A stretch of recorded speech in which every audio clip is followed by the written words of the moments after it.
पिछले एपिसोड में हमने देखा था कि तियानिन सेट के जितने भी लोग थे वो सभी तैयार हो चुके थे वांग से फाइट करने के लिए। लेकिन तब वहां पर वांग आ जाता है जिससे लड़ने के लिए 3 कोर मेंबर आए थे टैंग फैमिली के। उन लोगों को लग रहा था कि वांग कोई कमजोर कल्टीवेटर होगा तो वो उसे आसानी के साथ मार देंगे, लेकिन ये उनकी सबसे बड़ी गलतफहमी होती है। वांग ने सबसे पहले तो उनके सारे अटैक को डिस्ट्रॉय किया था, उसके बाद वो उनके ऊपर हमला करना शुरू कर देता है, जो देखकर तो तीनों के तीनों कोर मेंबर एकदम ज्यादा घबरा चुके थे। जिसके बाद यहाँ से ये एपिसोड शुरू होता है। तो इस एपिसोड की शुरुआत में वांग ने एक कोर मेंबर को मारकर उसकी पावर को एब्जॉर्ब कर लिया था, जो देखकर बाकी कोर मेंबर वहां से भाग रहे होते हैं। उनकी तो फटकर 4 हो चुकी थी कि ये वांग इंसान नहीं शैतान बन चुका है। वांग उनसे कहता है, क्या हुआ कोर मेंबर, मेरे से डर गए क्या, भाग क्यों रहे हो? इसके बाद वांग वहां पर अपनी रेड लाइटनिंग की पावर का इस्तेमाल करते हुए ऐसा अटैक उस कोर मेंबर पे करता है जिसने बॉल फेंका था कि वो उस रेड लाइटनिंग के बीच में ही कैद हो गया होता है। जिसके बाद वांग धीरे धीरे उसी की तरफ बढ़ते जा रहा था। वो बॉल वाला कोर मेंबर वांग के सामने गिड़गिड़ाते हुए कहता है, सीनियर मुझे माफ कर दो, मुझसे बहुत बड़ी गलती हो गई, मैंने आपको कोई और ही समझ लिया था। मैंने आपके ऊपर जितना भी अटैक किया उन सभी के लिए मैं आपके सामने झुककर आपसे माफी मांगना चाहता हूँ। मैं आज से जिंदगी भर आपकी गुलामी करने के लिए तैयार हूँ। आप जो कहेंगे मैं वो करूंगा और जिंदगी में कभी भी आपके साथ गद्दारी नहीं करूंगा। बस आप यहाँ पर मेरी जान बख्श दो, यहाँ तक कि मैं आपको अपनी सोल भी देने के लिए तैयार हूँ। इससे तो आपको यकीन ही हो जाएगा कि मैं आपके साथ कभी भी गद्दारी नहीं करूंगा। बस आप प्लीज मुझे यहाँ पर माफ कर दो और मुझे जिंदा छोड़ दो। लेकिन वांग कह रहा होता है, टैंग फैमिली से जो भी जुड़ा होगा उसे मैं अपना गुलाम बनाऊं नहीं, मैं सबकी जान ले लूंगा। उसी तरह से तुम्हें भी मरना होगा। ये देखकर वो बाउल वाला कोर मेंबर समझ चुका था कि यहाँ पर वांग नहीं मानने वाला। वो वहां पर अपने अटैक को एक्टिवेट करते हुए वांग के ऊपर अटैक करने की कोशिश करता है ताकि कम से कम वो आखिरी अटैक तो कर सके। क्या पता इस अटैक को लगने के बाद उसे मौका मिल जाए यहाँ से अपनी जान बचाकर भागने का। लेकिन वांग ने तो अपनी रेड लाइटनिंग की मदद से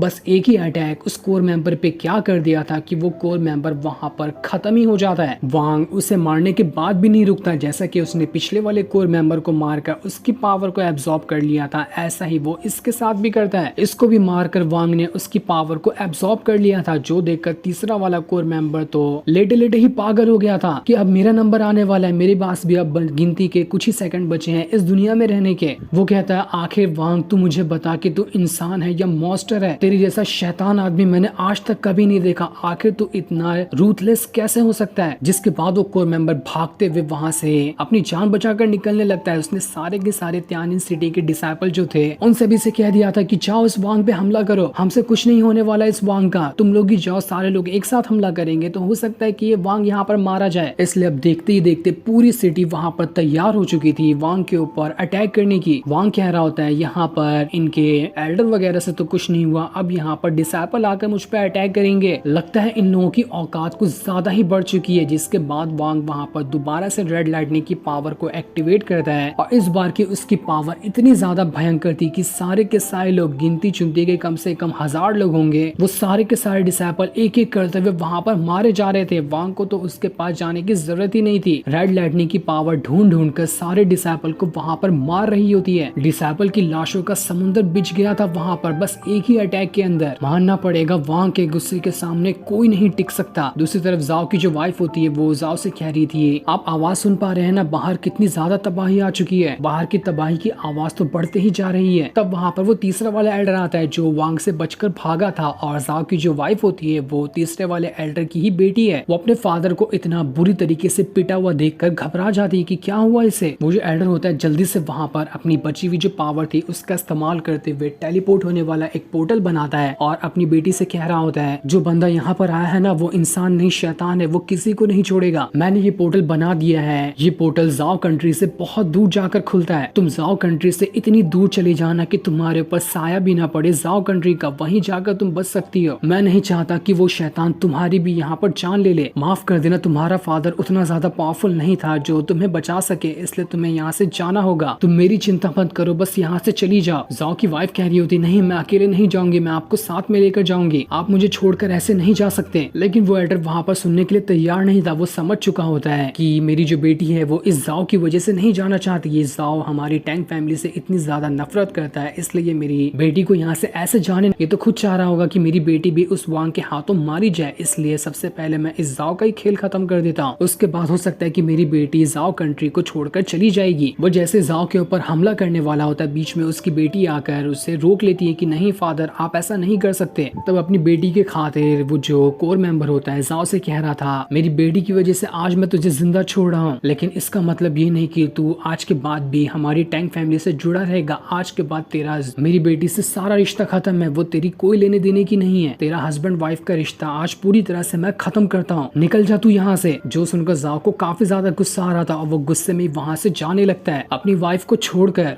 उसकी वाइफ भागते हुए उसके पास आती है, उसका हाथ पकड़ के कह रही होती नहीं नहीं आप नहीं जा सकते, आप मुझे ऐसे अकेले छोड़कर नहीं जाएंगे, अगर आप जाओगे तो मैं भी आपके साथ जाऊंगी, चाहे किस दुनिया के कोने में क्यों ना चले जाओ आप। तब अपनी बेटी के खातिर वो जो कोर मेंबर होता है जाओ से कह रहा था जाओ देखो मुझे पता है कि हमारी टैंग फैमिली ने तुम्हारी फैमिली के साथ बहुत बुरा किया है जो कि भरपाई के लायक बिल्कुल भी नहीं है, लेकिन मैं चाहता हूँ कि अगर मेरी बेटी तुम्हारे साथ जा रही है तो तुम हमेशा उसका ख्याल रखना, उसे कोई आंच नहीं आनी चाहिए, वो दुनिया में सबसे ज्यादा सिर्फ तुमसे ही प्यार करती है। जिसके बाद वो पूरे गुस्से के साथ जाओ और उसकी वाइफ दोनों को पोर्टल के अंदर फेंक देता है ताकि वो दोनों जाओ कंट्री से बहुत दूर चले जाए। उन दोनों के वहां से जाते ही वांग ढूंढते हुए उस कोर मेंबर को यहाँ पर भी आ चुका था। वो पूरा घर वर तबाह करके उस कोर मेंबर को ढूंढ रहा होता है कि आखिर ये कहाँ छुप कर बैठ गया। तब ये देखकर वो जो तीसरा वाला कोर मेंबर होता है वो अपनी स्वॉर्ड वहां पर निकाल लेता है और वांग से लड़ने के लिए तैयार था। उसने डिसाइड कर लिया था कि वो यहाँ पर अपनी आखिरी सांस तक के वांग से लड़ेगा और वो यहाँ पर मर भी जाता है तो भी कोई फर्क नहीं पड़ता। उसने अपनी बेटी को तो यहाँ से दूर भेज दिया, वो मर जाए लेकिन उसकी बेटी तो यहाँ पर जिंदा ही रहेगी। ये वांग टैंग फैमिली के सारे लोगों को मारना चाहता है ना, लेकिन मेरी बेटी तो बची रहेगी, वो भी टैंग फैमिली की है, लेकिन वो इसकी पहुंच से बहुत दूर जा चुकी है। जिसके बाद वांग वहां पर अपनी फ्लाइंग स्वॉर्ड को निकाल लेता है जो कि बहुत बड़ी थी। वो वहां पर उसे निकालते हुए कह रहा होता है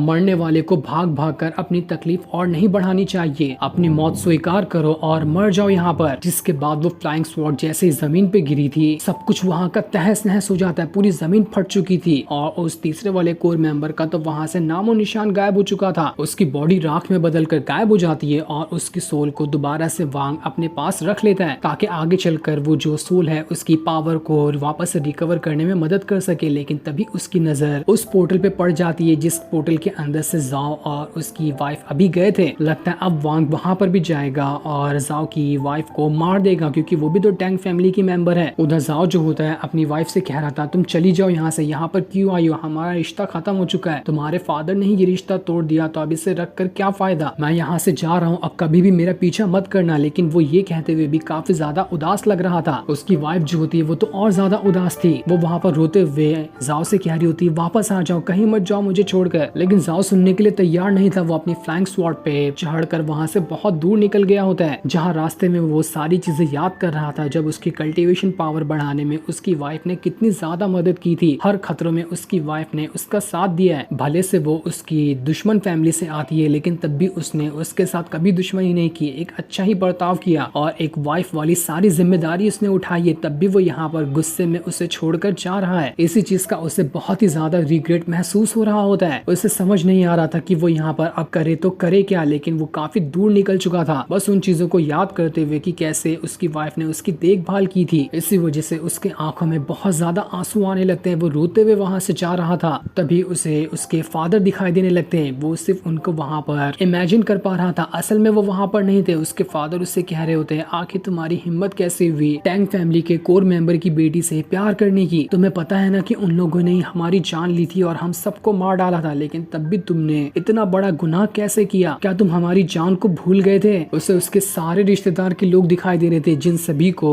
टैंग फैमिली के मेंबर ने मिलकर मार डाला। इसी वजह से जाओ जो है वो टैंग फैमिली से इतनी ज्यादा नफरत करता है। सारे रिश्तेदार जाओ को वहाँ पर गद्दार कह रहे होते हैं कि तुमने हमारे साथ गद्दारी की, हमने तुम्हें अपना बेटा माना था लेकिन तब भी तुमने हमारे दुश्मन के साथ ही प्यार कर लिया, ये बहुत बड़ा गुनाह किया तुमने। ये सारी चीजें को याद करके जाओ को वहाँ पर बहुत बुरा लग रहा था। उसे कुछ समझ नहीं आ रहा होता है कि वो एक तरफ अपनी वाइफ को छोड़कर चला जाए या फिर वो अपने फैमिली का बदला याद रखे। वो बिल्कुल कंफ्यूज हो चुका था। उसे उसकी वाइफ की हर एक बात चुभ रही होती है कि कैसे वो तड़प तड़प कर उससे कह रही थी कि मत जाओ मुझे छोड़कर, मैं तुम्हारे बगैर जिंदा नहीं रह सकती। लेकिन तब भी वो अपने फादर और मदर से कह रहा होता है फादर और मदर मुझे माफ कर देना, लेकिन मैं अपनी वाइफ को छोड़कर जो जा रहा हूँ वो मुझसे बर्दाश्त नहीं हो रहा। उसकी टैंक फैमिली ने हमारी फैमिली के साथ बहुत बुरा किया था, लेकिन इसमें उसकी कोई गलती नहीं है, इसलिए मैं रिटर्न जा रहा हूँ अपनी वाइफ के पास। हो सकता है कि आप मुझे इसके लिए माफ कर देंगे। दूसरी तरफ ज़ाओ की वाइफ जो होती है वो पूरे रेगिस्तान में भटकते हुए उसे ढूंढ रही थी कि कहाँ पर चला गया ज़ाओ। उसे वो कहीं दिखाई नहीं दे रहा होता है और वो रोते रोते सारी जगह को देख रही थी। तभी उसके पास ज़ाओ आ जाता है। उसे देखते साथ ही उसकी जो वाइफ होती है उसकी खुशी का ठिकाना नहीं था। ज़ाओ वहाँ पर अपनी वाइफ से कह रहा होता है, तुम्हारे एल्डर वगैरह ने हमारी फैमिली की जान ली थी, लेकिन इसमें तुम्हारा कोई लेना देना नहीं है।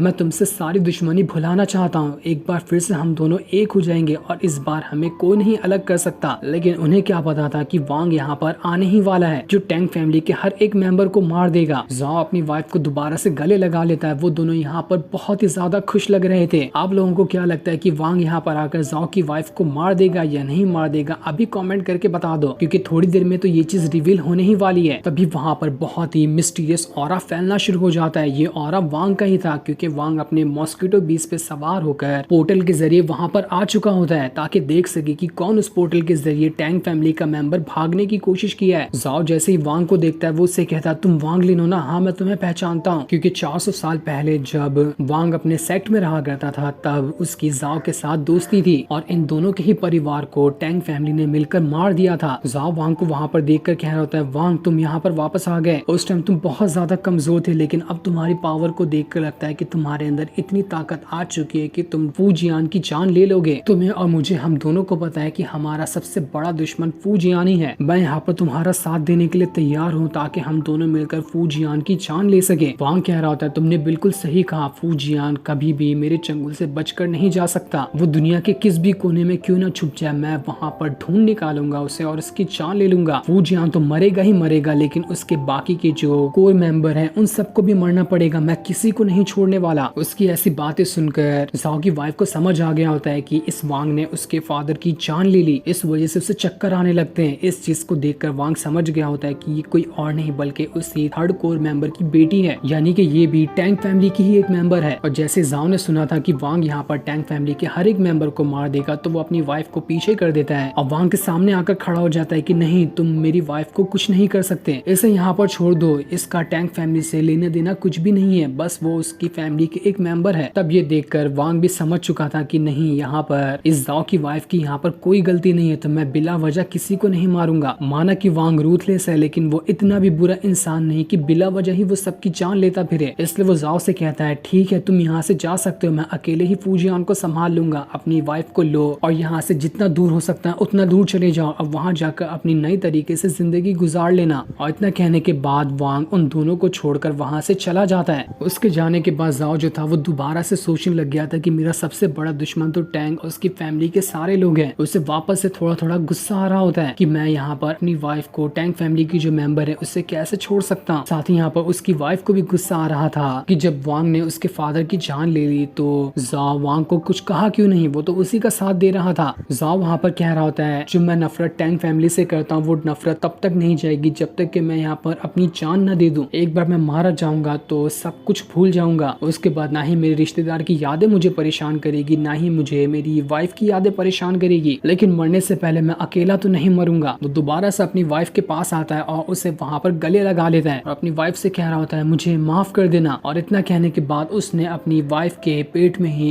एक डैगर घुसा दिया था। उसके बाद वो अपनी वाइफ से कह रहा था, मुझे माफ कर देना, मैं अपनी फैमिली के साथ गद्दारी नहीं कर सकता, मैं अपनी फैमिली के दुश्मन को कैसे जिंदा छोड़ सकता हूँ। मैं तुमसे प्यार करता हूँ, लेकिन तब भी तुम टैंक फैमिली की एक मेंबर हो जिसने मेरे फैमिली की जान ली थी। जिसके बाद ज़ाओ की जो वाइफ होती है उसके बाहों में ही अपना दम तोड़ने लगती है। बेचारी की यहाँ पर कोई गलती नहीं थी। यहाँ पर ज़ाओ चाहता तो नए तरीके से अपने जीवन की शुरुआत कर सकता था, लेकिन उसने अलग ही रास्ता चुना। अपनी वाइफ के मरने के बाद ज़ाओ से कह रहा होता है, तुम्हें उदास होने की जरूरत नहीं है, मैं भी तुम्हारे पास आ रहा हूँ। इस दुनिया में हम दोनों के साथ बहुत ज्यादा परेशानियां थी, लेकिन जब हम दूसरी दुनिया में चले जाएंगे तो वहाँ पर कोई परेशानी नहीं होगी। वहीं पर जाकर हम दोनों नए तरीके से अपने जीवन की शुरुआत करेंगे। ये दुनिया हमारे लिए थी ही नहीं। इसके बाद वो अपनी पावर को एक्टिवेट करते हुए खुद के ऊपर ही हमला कर देता है, जिस वजह से उसकी जान वहाँ पर जा चुकी थी और दोनों बेचारे हस्बैंड और वाइफ उसी रेगिस्तान के बीच में अपना दम तोड़ देते हैं। वांग ने तो यहाँ पर ज़ाओ की वाइफ को भले से वो टैंक फैमिली की मेंबर थी तब भी छोड़ दिया था, लेकिन उसकी किस्मत में आज मरना ही लिखा था, इसलिए वो और ज़ाओ दोनों यहाँ पर मर मर चुके थे। बहुत ही बुरा हुआ इनके साथ, इतना तो इमोशनल सीन नहीं डालना चाहिए था। वांग को जैसे इसके बारे में पता चलता है कि उन दोनों ने एक दूसरे की जान ले ली है तो वहाँ पर से वो रिटर्न आता है। अब वहाँ आने के बाद जाओ और उसकी वाइफ को मरा हुआ देख रहा था, उससे भी यहाँ पर बहुत ही ज्यादा अफसोस महसूस हो रहा था। वो जाओ से कह रहा होता है तुम्हारे पास दो ऑप्शन था, या फिर तुम अपनी फैमिली की बात मानते हुए अपनी वाइफ को छोड़ देते या फिर तुम उसके साथ नया जीवन गुजार सकते थे, लेकिन तुमने सबसे अलग रास्ता चुना और एक दूसरे की ही जान ले ली। वांग वहाँ पर उन दोनों की सोल को निकाल कर अपने पास रख लेता है एक यादों की तरह, ताकि उनकी सोल के साथ वो जब भी उन्हें देखेगा तो उससे इसकी याद आएगी कि हाँ जाओ इतना अच्छा उसका दोस्त था, लेकिन उसके साथ क्या हो गया। इसके बाद वांग जो होता है पूरे शहर में ढूंढता है कि कहाँ पर एक नया बच्चा जन्म लेने वाला है। वहाँ पर जाने के बाद वो जो जाओ की सोल होती है उसे उस बच्चे की बॉडी के अंदर डाल देता है, ताकि जब वो बच्चा बड़ा हो तो उसके अंदर जाओ की मेमोरी तो हो, लेकिन वो कभी भी कल्टीवेशन दुनिया में नहीं आएगा, ताकि कभी भी उसकी फैमिली पे कोई खतरा न हो। जब तक इंसान नॉर्मल तरीके से रहता है तब तक उसके उतने दुश्मन नहीं होते। एक बार कल्टीवेशन की दुनिया में आ जाए तो उसकी दुश्मनों की लाइन लग जाती है, जैसा कि वांग के साथ हुआ। उसकी भी फैमिली कल्टीवेशन दुनिया में उसके कदम रखने के बाद ही मारी गई थी, और ऐसा ही जाओ के साथ भी हुआ था। इसीलिए वांग ने जाओ को नया जीवन दे दिया ताकि वो नए जीवन की शुरुआत करे बिना कल्टीवेशन के। वांग कह रहा होता है अगर तुम यहाँ पर कल्टीवेशन की दुनिया में चले भी जाओ या फिर नहीं चले जाओ मुझे उससे फर्क नहीं पड़ता, लेकिन मैं उम्मीद करूंगा कि जब तुम बड़े हो जाओगे तो मैं तुमसे एक बार फिर मिलूं। दूसरी तरफ हम फूजियान के घर का सीन देखते हैं, जहाँ पर उसके पास वांग की एक बहुत ही बढ़िया वाली पेंटिंग थी। न जाने किसने ये पेंटिंग बनाई, लेकिन वो उसे देखकर फूजियान कह रहा होता है जब मैं तुझसे पहले मिला था तब तो तू ऐसा नहीं था, पर अब तू पावरफुल बन गया है, लेकिन मुझे इससे भी कोई फर्क नहीं पड़ता। तूने मेरे पोते की जान ली थी, मैं उसका बदला तो तुझसे लेकर ही रहूंगा, चाहे कुछ भी क्यों ना हो जाए। मैंने तेरे पीछे बहुत लोग लगा दिए जो तेरी जान के दुश्मन बने फिर रहे हैं, बस तू उनके हाथ लग जाए, तेरा मरना तो तय है। लेकिन तभी वहाँ पर भागते हुए एक सिपाही आ रहा होता है। वो वहाँ पर आने के बाद फूजियान से क्या होता है मास्टर बहुत बड़ी गड़बड़ी हो गई, हमने तियानिन सेट को भेजा था लेकिन वहाँ पर मुझे कोई भी नहीं दिखाई दे रहा, वहाँ पर लाशों का ढेर पड़ा हुआ है। उसी के साथ साथ जो 3 कोर मेंबर को हमने भेजा था वांग की जान लेने के लिए वो तीनों के तीनों मारे जा चुके हैं। उस अकेले वांग ने उन सभी के सभी का खात्मा कर दिया। अब हमें नहीं लगता कि हमारे पास कोई भी ऐसा मौजूद है जो यहाँ पर वांग की जान ले सकता है। ये सुनकर तो फूजियान का दिमाग फिर चुका था कि आखिर ऐसा कैसे पॉसिबल है, वो वांग को कैसे मार सकता है। इसलिए वो अपने साथियों को ऑर्डर दे देता है कि जाओ और उस डीमन को आजाद कर दो, जिस डीमन को हमने सालों से कैद करके रखा है। लगता है अब बारी आ चुकी है उस डीमन को आजाद करने की। वही एक डीमन है जो यहाँ पर वांग को मुकाबला करते हुए उसकी जान ले पाएगा। अगर वो डीमन भी नहीं मार पाता है वांग को तो मुझे नहीं लगता कि वांग को कोई और मार सकता है। इसलिए तैयारी शुरू कर दो उस डीमन को जिंदा करने की। कैसे भी करके वो डीमन वांग को मारना ही चाहिए, मुझे वांग की जान चाहिए, चाहे कुछ भी क्यों ना हो जाए। दूसरी तरफ वांग आगे बढ़ते हुए स्पिरिचुअल रूट के अगले वाले फॉर्मेशन को ढूंढ रहा था, और काफी देर तक ढूंढने के बाद उसे वो स्पिरिचुअल रूट का फॉर्मेशन मिल भी जाता है, जहाँ पर काफी सारे स्पिरिचुअल रूट की मदद से वो फॉर्मेशन बनाया गया था। वांग कह रहा होता है फूजियान की फैमिली ने तो इतने मासूम लोगों की जान ली, उनकी स्पिरिचुअल रूट निकाला खुद की पावर बढ़ाने के लिए, लेकिन तब भी उनके पास कोई पावर नहीं है। मैंने तो अभी तक के टैंग फैमिली के कितने लोगों से फाइट की है, लेकिन कोई भी मेरे एक अटैक का मुकाबला नहीं कर पाया। न जाने आखिर किस तरह की उन लोगों के पास कल्टीवेशन पावर है, मुझे तो सब के सब लूजर ही लग रहे हैं। लेकिन ये करना बहुत ही ज्यादा घिनौना काम था, इतने सारे मासूम लोगों की स्पिरिचुअल रूट को निकालना, वो भी खुद की फैमिली को पावरफुल बनाने के लिए। फूजियान आखिर तू कितना गिर सकता है, तूने तो वैसे भी मेरी फैमिली को मार दिया और न जाने कितने मासूम लोगों की जान लिए, लेकिन अभी तक के तुझे सुकून नहीं मिला। तूने अनगिनत लोगों की स्पिरिचुअल रूट को भी निकाल लिया है। जिसके बाद हम बहुत दूर बने एक पहाड़ी का सीन देखते हैं। ऐसा लग रहा था कि उसी पहाड़ी के अंदर वो डीमन रहता है जिसको फूजियान ने जिंदा करने का ऑर्डर दिया है ताकि वो वांग की जान ले सके। वो पहाड़ी वाला इलाका बहुत ही ज्यादा भयंकर दिखाई दे रहा था, जिसके अंदर एक कॉफिन रखा होता है और उसी के कॉफिन के अंदर वो डीमन कैद था। जिसके बाद देखते ही देखते वो डीमन वहां पर अपनी आंखें खोल लेता है, यानी कि वो अब आजाद हो चुका है वांग की जान लेने के लिए। जो सीन दिखाते ही ये एपिसोड यहीं पर एंड हो जाता है। Thanks for watching.